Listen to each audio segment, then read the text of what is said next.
Hey everyone, and welcome. This episode is going to be a fun one as I take a look and review some of my work on Cyberpunk 2077.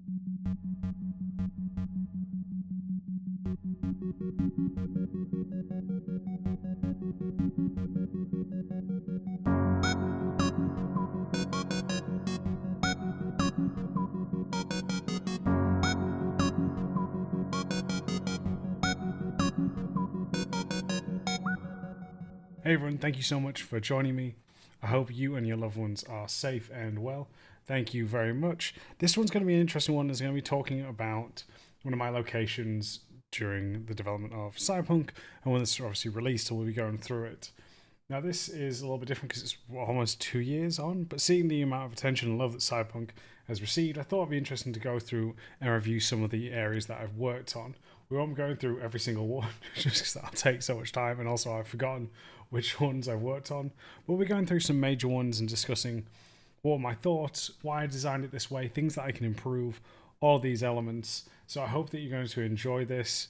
Buckle up, relax, and without further ado, let's get into it.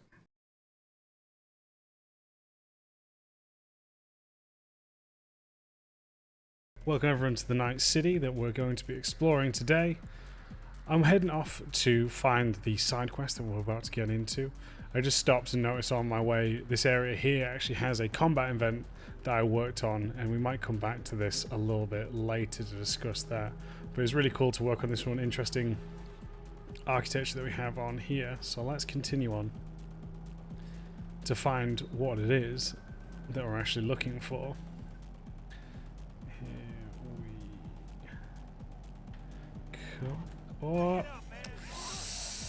Oh, not the best start.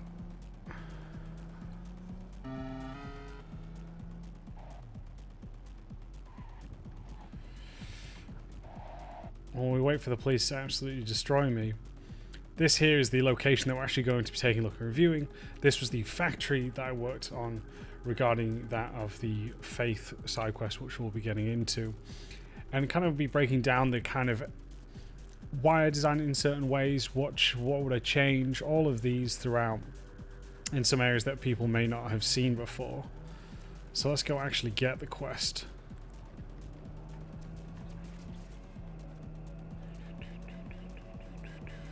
Oh man, I will say the lighting is so good in this. It honestly does blow me away. So, let's get into this and get the quest on here. What happened? Your implants, they look half done. Done or not done, it is of no importance. A bhikkhu does not defile his body through cyber modification. It is against the Platimoksha, and yet they knew about this. For me, there is no return. Hold on. Somebody forced you. Not just me, my brother too. People just having a little rave on. They drugged us, desecrated my body.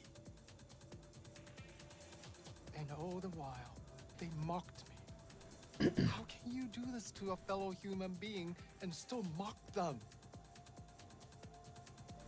How about your brother? You still with him? Yes, I was first. Then they were trying to decide how to modify him.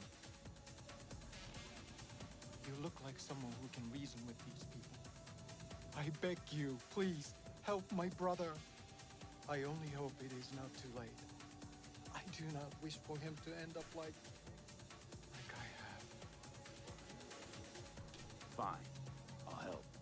But just so you know, things might get ugly. Maelstrom doesn't mess around. There must be some other way. Help us, please, but without any bloodshed. I beg you. I'll see what I can do. Either way, your brother's getting out. I do not know how to thank you. They're keeping him in a shop just north of here. You shall find it next to the road along the docks. How poetic. A monk in distress. They should include this in your epic. What are you gonna do? Cross your legs and meditate till they drop dead? Wish you dropped dead.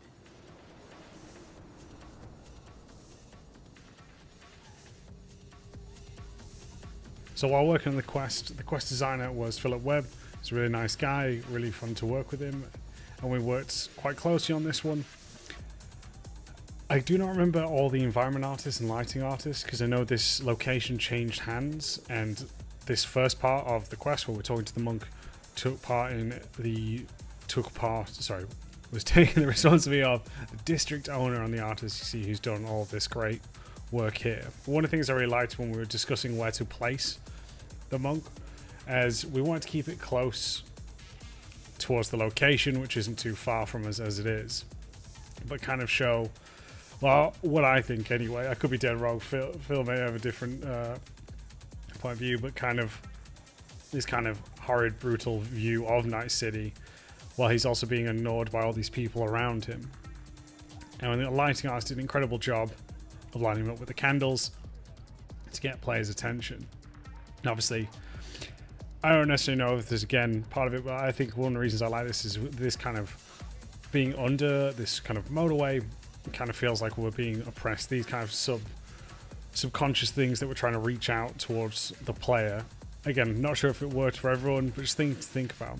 The other thing is we wanted to make sure that this wasn't too far away from the quest giver itself, showing that they had only just escaped as well. So let's make our way down here. Oop.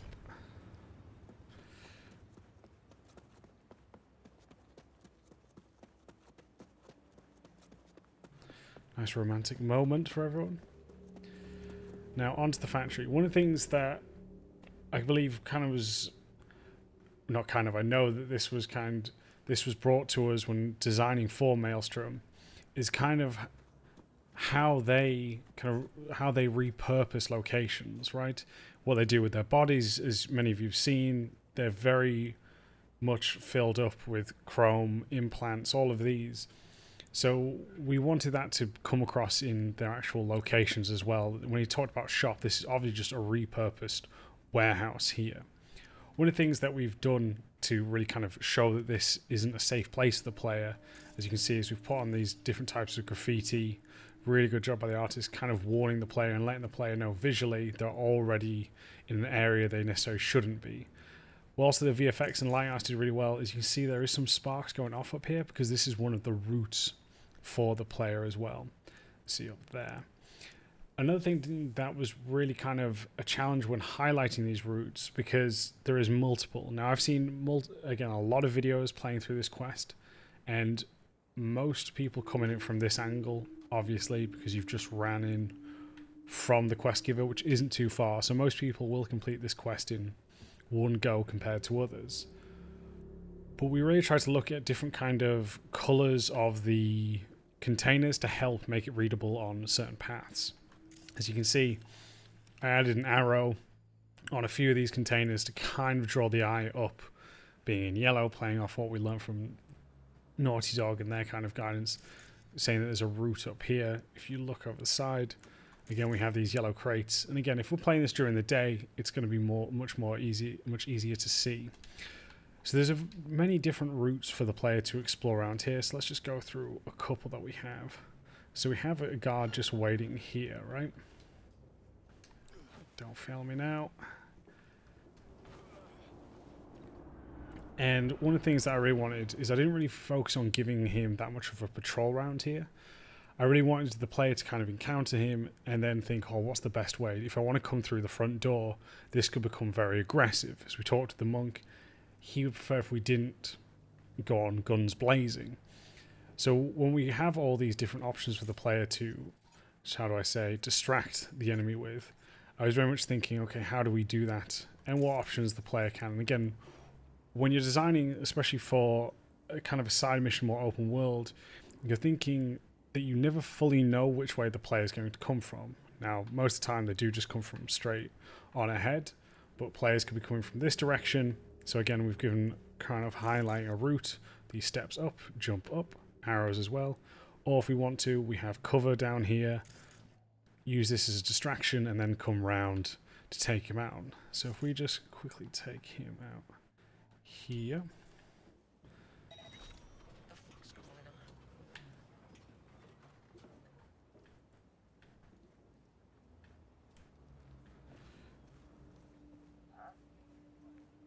Chubs, listen. What if instead of an arm, he shipped a thing? Every time he left to take a piss, he... There we go. And then he'll start a next-gen Buddhist fellowship of... Now we can go through here and kind of again take them on head on. One of the things I really wanted to do was to make it feel like the transition was having this container kind of hacked in together, making it feel again hodgepodge to match Maelstrom, They're keeping our fellow brother. alongside making it feel less official compared to a warehouse, which obviously has more structure when it has more purpose. And we obviously have this kind of curtain as well, which again, kind of when we come through, shows the transition, but as well we have this container to make everything feel much smaller. So when we come through, this area here is much grander, making it feel far more open. Now I'm going to show all these different routes for the player to take so you can kind of see it. So I'm going to spend a little bit more time going through. So we follow this up. Fun fact about these arrows, because these arrows got through approved by the environment artist. Originally I had them like plastered not so subtly around all these ones to really draw attention to it, but rightfully so. The environment artist said, hey, this is very jarring and doesn't quite work. But yeah, I was happy that they were there. So we have a few routes already, so we can go through the main entrance we come in. We could jump down here and then be on top of the enemies, or we can make our way and go around these stairs here to get a bit more lay of the land. Let's ping everyone so we know where everyone is. There we go. So we know that there's multiple enemies all around here. Now you might be wondering why the enemy's so far back. So we'll put this kind of route on hold for now, and I'll show you the other routes available for the player.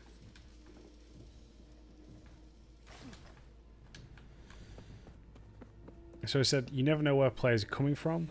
So one of the things we played around with was this kind of side hatch here. So we can come a little bit further back here. So let's firstly turn off this camera. Let's see if we can bring an enemy here.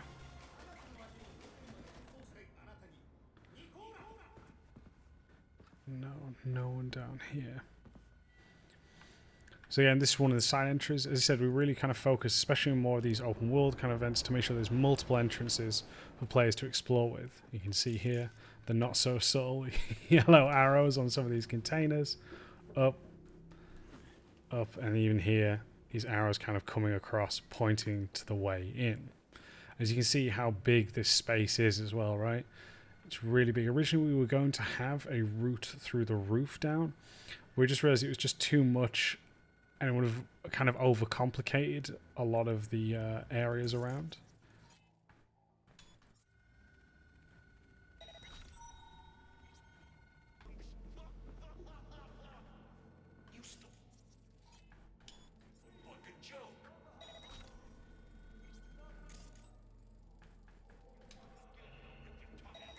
So this is where they're keeping our fellow brother.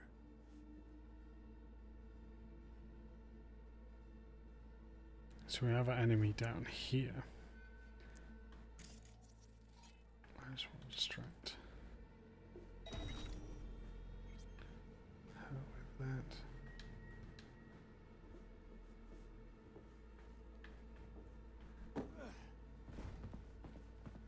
Hello? Is anybody there? Now I'm going to take her down around here.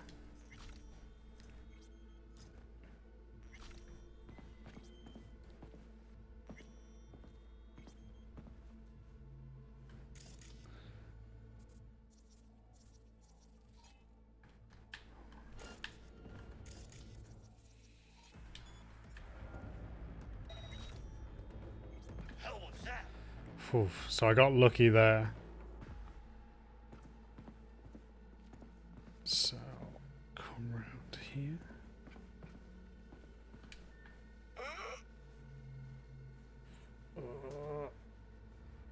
Camera's closed there. Let's just turn off that camera as well. So So one of the things that I really was, or a big focus for us as LDs as well, was making sure that there's always options. As you can see, we could distract the enemy when we're further up here with this. There's already some other devices with the other camera around here. So as you can see, I almost had a close encounter. So even if we're hiding, we can still react and cause some form of distraction.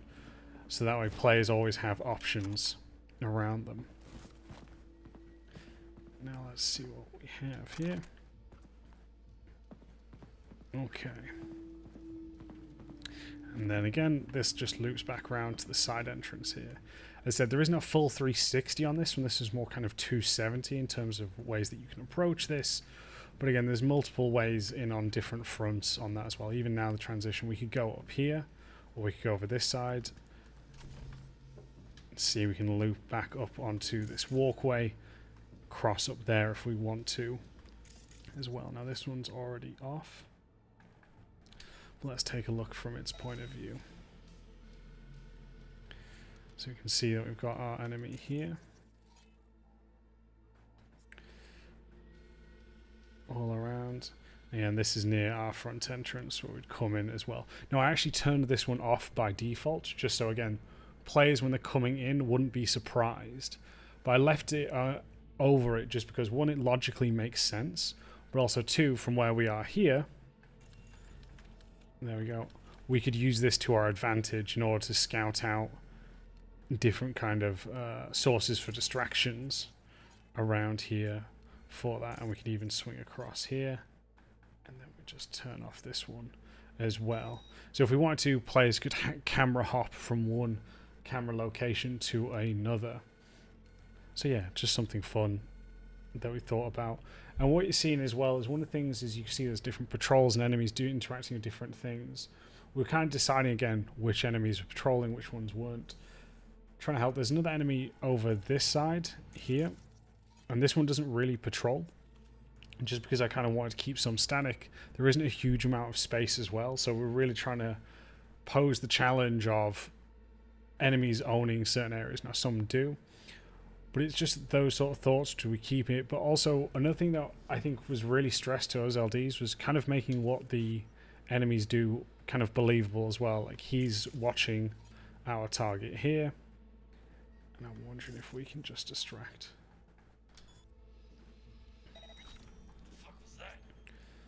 And then if I hop down around here,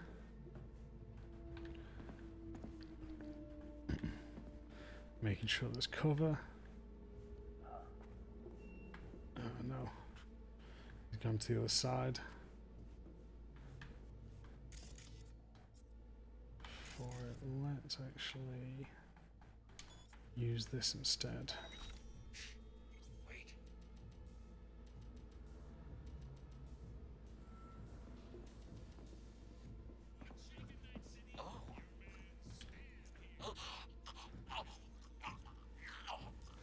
Bring him around here.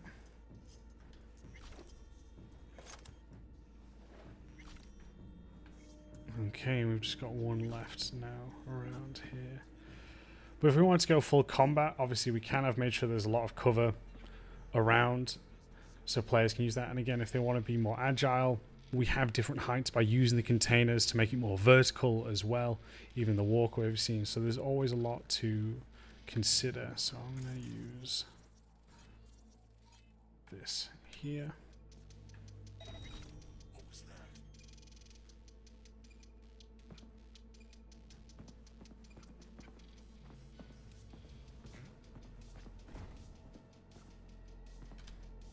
There we go. Just take him down as well. Sweet. Now again, this is a really fun quest, and it's not just me. Obviously there's loads of us involved, and this was a really interesting one because when I built this, we weren't too sure what the quest was going to be.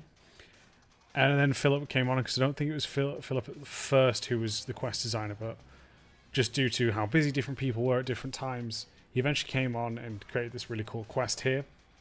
However, what made it bad was just our timing for it, in terms of he'd set it up And then I revisited and I was like, oh man, this location could do with some changes. And Phil had other work that were bigger priorities. So the challenge for me on this one was revisiting the location and thinking, God, how do I solve some of the issues? Because it was limited in entrances. Then we started to open it up. I added in this walkway to help players move across the space. I added in the side hatch, as I talked about. We thought about a roof. We even thought an entrance on this side, but we just realized it's too much. And with this being too high, it was one, getting the player up there and then bringing the player down safely as well.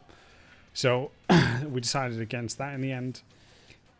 But it's something I'm happy with. A lot of people seem to really like this one. And again, I think a lot of it is down to the actual narrative itself being very interesting. But I also like to think, selfishly, that the level design on this area is pretty cool. Like I said, this is just one way that we can do it by being stealthily. We could go in again, guns blazing. So... Calm down. It's over now. I'm not with them. So, what are you doing here? What happened? Was walking by, caught some lame jokes about metal monks. Thing about Maelstrom, they're never just joking. Nah, the truth, your brother sent me. He didn't want the same thing to happen to you. From the bottom of my soul, thank you. I'm especially grateful nobody was killed. May you continue on the path of peace. What compels these monsters is of no consequence. It's not up to us to judge what they deserve. Yeah, sure.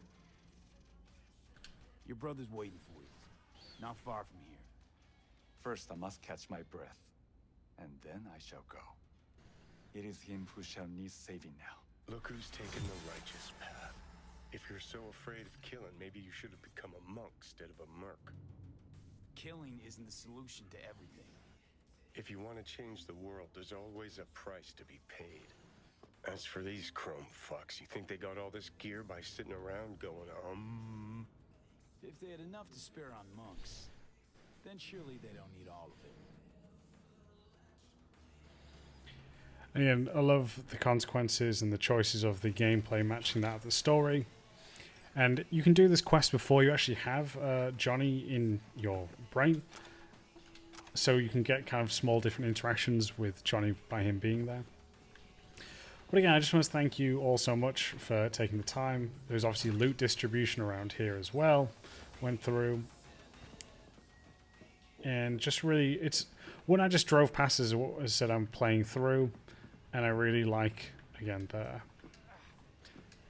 the work I did on this one. Again, Philip did a great job. I can't remember all the environment artists who worked on this as well, but they did a fantastic job, and I really appreciated all their help as well, because this wouldn't be nearly as good if it wasn't for everyone who was involved. Same with lighting, VFX, animation. The whole team obviously did wonderful. But that's kind of my design process. I wanted to kind of also create a tight corridor, which was quite nerve-wracking, as you could see when we took out one and then had another one almost spot us. So there's always that tension around here. This area was a little bit darker than I would have liked it to be, but again, different times of day as well. It definitely makes it feel like you're in an area you shouldn't be, versus transitioning to more where the action will take place there. And with this one who's on patrol here, players may not spot them if they come through the side entrance on this way. They might catch them, and coming through there. Hey! It's me! The guy who... You know. The guy with the smoking crotch? That's one way to put it. Anyway, just calling to say I transferred the funds. Thanks. Oh no, thank you! If it weren't for you, I'd... Always getting the calls. No problem. Go get him, Tiger. But as I said, really focusing again on verticality. So players with the right implants can still get up and get a better lay of the land here. Kind of feel like they're stalking and being in a more advantageous, which is another reason I kind of kept everyone on the lower floor as well. Just because we could sneak around, as you saw, by using different distractions when we're on the ground floor. But we can also move around above them as well, to again allow players to not only see everything that's going on, but feel safe while they're up here. So different way to play with verticality. And again, if we wanted to, we could have had combat while moving around this space as well. See, I've made sure that there are explosives for when the player to come in goes through as well. So yeah, I do hope that you have enjoyed. Originally as well, we actually had a drop-in down here, so players could just drop in and blow people's heads off. I can't remember why we covered that actually now. Oh well, as I said, it's been a long time since I've made it, and again, so many great people that are involved in making this overall. So thank you very much. I do hope that you have enjoyed this playthrough. There's going to be more coming through. Let me know if you like it, if you have any questions about the design of Cyberpunk, elements like that. I won't show like the combat variation of it just because there's many different ways to play this. Let me know if you went straight into combat. Again, notice the little arrows pointing up. Anything like that, just let me know. Thank you very much for the time, everyone. Take care, and I'll catch you all next time.